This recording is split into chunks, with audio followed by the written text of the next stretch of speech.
बिस्मिल्लाहिर्रहमानिर्रहीम। अस्सलामुअलैकुम नाजरीन, मैं हूं आपका मेज़बान नवीद अहमद और आप देख रहे हैं Naveed sports news and reaction. जैसा कि आपको पता है कि पाकिस्तान दूसरा T20 मैच भी ऑस्ट्रेलिया से हार गया। कोई बड़ा स्कोर नहीं था, 147-48 रन का टारगेट था। ना जाने क्यों एक बार फिर बाबर और रिजवान आ गए इस लालच में कि छोटा स्कोर है हम लोग कर लेंगे, लेकिन कप्तान और बाबर आजम दोनों ही ने इस मैच में मरवा दिया। तो मैं लोगों से सवाल करता हूं कि बताएं कमेंट्स के अंदर, क्या बाबर आजम को और मोहम्मद रिजवान को पाकिस्तान की T20 टीम में होना चाहिए? दुनिया मजाक उड़ा रही है। एक दिन पहले इंडिया का मैच हुआ जिसमें 282 रन बन गए और ये मैच है 150 रन नहीं बना पाते ये, और बातें करते हैं हम इंडिया से मुकाबला करेंगे।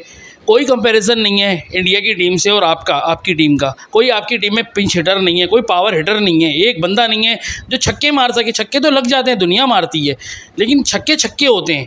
आपने देखे थे संजू सैमसन के छक्के, आपने देखे तिलक वर्मा के छक्के। इंडियन मीडिया का देखें क्या रिएक्शन है। आइए वीडियो की जानिब चलते हैं। मतलब पिछले मैच की तरह कोई पहाड़ नहीं था, क्योंकि 7 ओवर की गेम हो गई थी। आज 148 का टारगेट था, लेकिन आज क्योंकि टोटल कम था तो बाबर और रिजवान ओपन करने भी आए थे। In terms of required rate उतना ज्यादा नहीं था और उनके मतलब की चेज थी। बट ये कह सकते हैं कप्तान रिजवान ही उनको ऊपर से फंसा कर चले गए, क्योंकि ऐसा नहीं था कि ऊपर विकेटें बहुत ज्यादा गिरी थी, बट पता नहीं टेम्पो ही डाउन कर दिया था उन्होंने। 26 गेंदों पर 16 रन बनाए, 148 की रन चेज है। और इवन आखिर तक भी जो इरफान भाई वहां पर लगे रहे उनकी तरफ से, तब भी लास्ट में ऐसा कि आखिर ओवर में क्या था, तो स्ट्राइक नहीं दे सकते थे, मजबूरी उनकी थी। वरना 15-16 रन आज के डेट में आप, हाँ ऑस्ट्रेलिया के ग्राउंड थोड़ा कंपेरेटिवली आप बात करते हुए बड़े होंगे, लेकिन यहां पर जो हम बात कर रहे थे और इस सीरीज में जो पूरा देखा अपने टूर पर, अगर इनफैक्ट कहेंगे, इनके बॉलर्स इनको मैच में लाते हैं और ये बड़े टाइम से कहानी चल रही है इनकी वाइट बॉल में। बैटर्स ने हथियार डाले हुए इनसे। भाई साहब, मैं कहता हूं कि इस दौरे पे पाकिस्तान को जो कुछ भी चाहिए था उसने हासिल कर लिया, तब जब उसने वनडे में ऑस्ट्रेलिया को उसी घर में धूल चढ़ा दी। कहने को कुछ भी कोई कहता रहे कि उनके मेन खिलाड़ी तो जी बीजीटी के बारे में सोच रहे थे, फलाने नहीं थे, ढिपाने नहीं थे। ठीक वैसे ही जैसे कोई कह सकता है कि दक्षिण अफ्रीका में उनके मेन खिलाड़ी नहीं थे और हमने उनको धूल चटा के आई। 5 गुनहगारों ने पाकिस्तान की एक बार फिर से ना कटाई। वनडे सीरीज तो जीत ली, लेकिन T20 सीरीज हराई। भाई पाकिस्तान ने न जाने कैसे वनडे सीरीज ऑस्ट्रेलिया में जीत ली थी, अभी तक यकीन नहीं हो रहा, क्योंकि ये टीम वही ढाक के 3 पात फिर से वही शुरू हो गया है जिसके लिए वो जानी जाती थी। शर्मनाक प्रदर्शन, हार पर हार, हार पर हार, एक और हार। पता नहीं वो 2 वनडे कैसे जीत गए, अभी समझ में नहीं आ रहा। ऐसा लग रहा है कि शायद वो तुक्का था। नहीं तो देख लीजिए कितना बुरा प्रदर्शन दोनों T20 में किया है। पहला मैच भी हार गए थे और अब दूसरा मैच भी हार गए, सीरीज ही को दफन कर दिया है, पाकिस्तान को खत्म कर दिया है।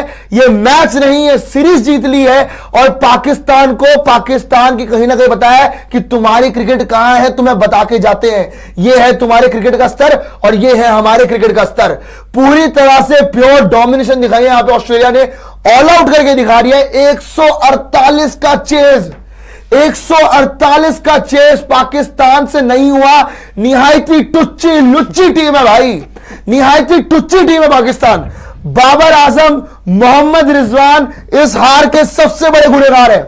बाबर आजम, मोहम्मद रिजवान इस हार के सबसे बड़े गुनहगार हैं, क्योंकि अगर ये ऊपर से ऐसी हरकतें ना करते, अगर बाबर इतनी जल्दी नहीं निपटता, क्योंकि ये उसी की गेम थी।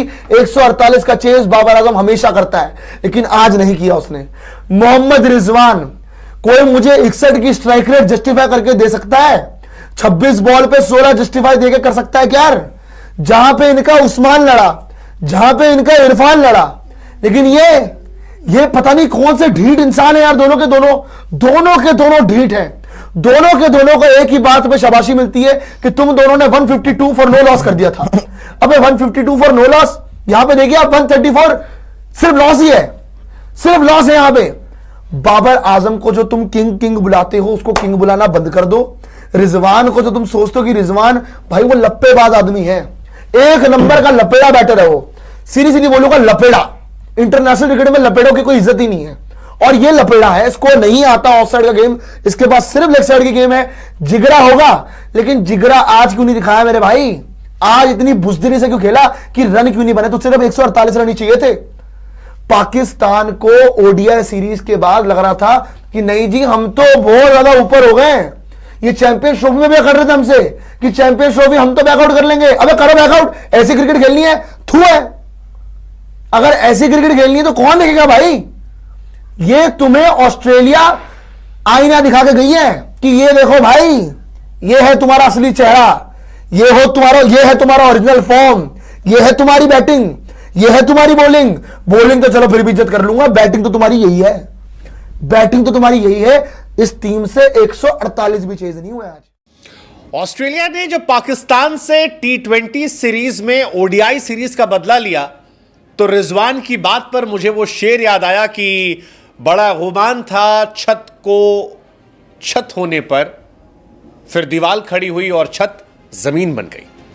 मोहम्मद रिजवान ने ओडीआई सीरीज जीतने के बाद कहा था कि गुरु, ऑस्ट्रेलिया को ऑस्ट्रेलिया में हम 3-0 से हराएंगे, T20 सीरीज में क्लीन स्वीप करेंगे, कहीं एग्जिस्ट नहीं होने देंगे। लेकिन पाकिस्तान 2 T20 मैच हुए हैं, दोनों में हार रही है, सीरीज हारी है। और बड़ी बात यह है कि बिना लड़े हारी है। एक होता है लड़कर हारना, एक होता है शर्मनाक तरीके से हारना, क्योंकि पाकिस्तान के कप्तान ने खुद जिस तरह से क्रिकेट खेली है, ये वो क्रिकेट तो नहीं है जिसके बारे में वो बातें कर रहे थे या जो ओडीआई क्रिकेट में ग्लिम्स उन्होंने दिखाए थे। लेकिन दैट्स अगेन पाकिस्तान का प्रॉब्लम यही है कि पाकिस्तान से आप उम्मीद करना शुरू करते हैं तो वो आपको डिसअपॉइंट करती है, और जैसे ही आप उन्हें ताने मारना शुरू करते हैं वो आपको सरप्राइज करती है। लेकिन एक बात जो मुझे सरप्राइज नहीं की, वो थी आज बाबर आजम की ओपनिंग करने की तमन्ना।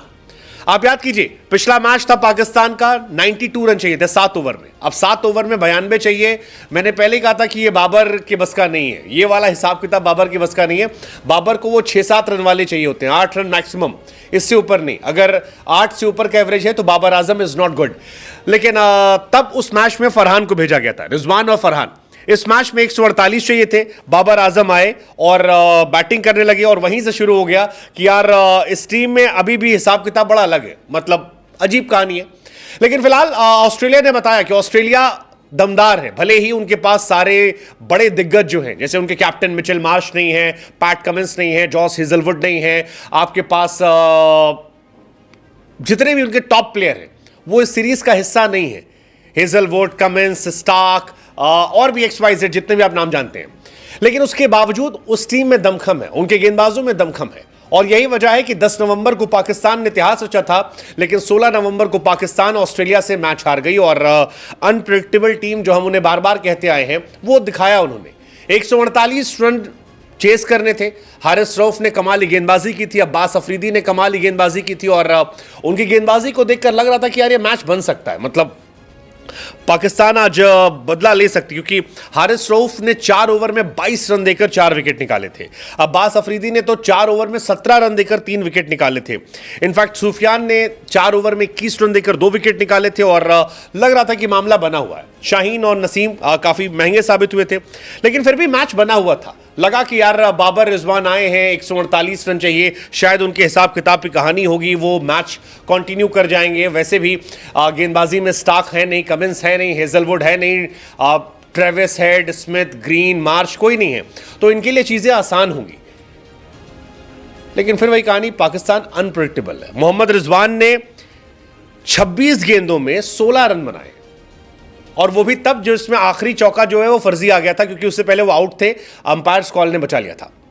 मतलब 60 के एवरेज, 60 के स्ट्राइक रेट से आप खेल रहे हो T20 क्रिकेट में। हम इंडिया का मजाक उड़ाए थे टेस्ट में कि भाई टेस्ट क्रिकेट को सेव कीजिए। पाकिस्तान ने मानो कहा कि यार हम T20 में टेस्ट को सेव करेंगे, और टुक टुक टुक टुक टुक टुक टुक रिजवान, मतलब इंतहाई खराब बैटिंग चली थी। आप यकीन नहीं मानोगे, 9 ओवर 3 गेंद में 44 रनों पर पाकिस्तान के 4 विकेट गिर गए थे, जब आगा सलमान का विकेट गिरा। यानी 148 चेस करने में आपने 10 ओवर में 44 पर 4 विकेट गंवा दिए। शर्मनाक बात है, ये बहुत ही डिसअपॉइंटिंग कहानी। हालांकि नीचे थोड़ी कोशिश हुई, उस्मान खान ने कोशिश की, अर्शतक लगाया, बताया कि यूएई से जो उन्हें लाया गया था वो जस्टिफाइड है। इरफान खान उन्होंने अच्छी बल्लेबाजी की, जोर लगाया, लेकिन बाकी किसी ने साथ नहीं दिया। अब्बास अफरीदी पिछले मैच में चले थे, इसमें चले नहीं। शाहीन और नसीम को जंपा ने ऐसे आउट कर दिया, और कोई भी प्लेयर उनके साथ स्टैंड नहीं ले पाया, और यही वजह थी कि पाकिस्तान की 13 रनों से हार हुई। पाकिस्तान ये मैच जीत सकता था, but again it's humiliating because ये एक बहुत ईजी मैच था। हालांकि जैम्पा ने यहाँ एक बहुत अच्छी बात कही, कहा कि यार इस मैदान पर अगर आपको शुरू के कुछ ओवर में रन बना लिया आपने, तो आपकी बल्ले बल्ले। और यही डिफरेंस दोनों टीम में दिखाई पड़ा। ऑस्ट्रेलिया जब बल्लेबाजी कर रही थी तो ऑस्ट्रेलिया ने 61 रन पर 3 विकेट बनाए थे पावर प्ले में। पाकिस्तान ने 6 ओवर में 30 बनाए थे, 9.3 ओवर में 44 थे। मतलब यह ऑस्ट्रेलिया की पाकिस्तान पर लगातार छठी जीत है। रिजवान कह रहे हैं कि भाई साहब ड्रॉप करेंगे क्रूशियल कैचेस, बाबर आजम की तरफ इशारा कर रहे थे। बाबर आजम ने एक लड्डू ड्रॉप किया था, एकदम लड्डू था, उसे ड्रॉप कर दिया था, आप मैच हार जाएंगे। बट फिर कहानी वही है, गड़बड़ है यार, मामला गड़बड़ है। हालांकि ऑस्ट्रेलिया की तारीफ कीजिए कम है। जॉनसन कमाल थे, 4 ओवर 26 रन 5 विकेट। लग रहा है कि आईपीएल का एक अच्छा कॉन्ट्रैक्ट जो है उनके लिए तैयार बैठा है। लेकिन जॉनसन से अच्छे मुझे शुरू में जेवियर लग रहे थे यार। जेवियर ने 3 ओवर जो गेंदबाजी की है, आई थिंक 6 या 7 रन दिए थे उन्होंने। कमाल की गेंदबाजी यार, अद्भुत गेंदबाजी थी, मजा आ रहा था। और इतना प्रेशर बना दिया था उन्होंने रिजवान पर, बाकी लोगों पर, कि उसका फायदा स्पेंसर जॉनसन और बाकी लोगों को मिल गया जैम्पा से। जेवियर की गेंदबाजी कमाल थी, मतलब मजा आ रहा था उन्हें गेंदबाजी करते देखना। जैम्पा हमेशा की तरह कमाल थे, आते हैं रन नहीं देते हैं, रंग बिरंगे बाल लगाकर। तो ओवरऑल इंटरेस्टिंग कहानी थी। जी नाजरीन, आपने भारतीय मीडिया का रिएक्शन सुना, आपको कैसा लगा मुझे कमेंट्स में बताइएगा। इस तरह की वीडियो देखने के लिए हमारा channel Naveed sports news and reaction को सब्सक्राइब करें, लाइक करें और बेल आइकन को तो ज़रूर क्लिक करें ताकि नई आने वाली वीडियो सबसे पहले आपको मिल सके। इसके साथ ही अपने मेज़बान नवीद अहमद को इजाज़त दें।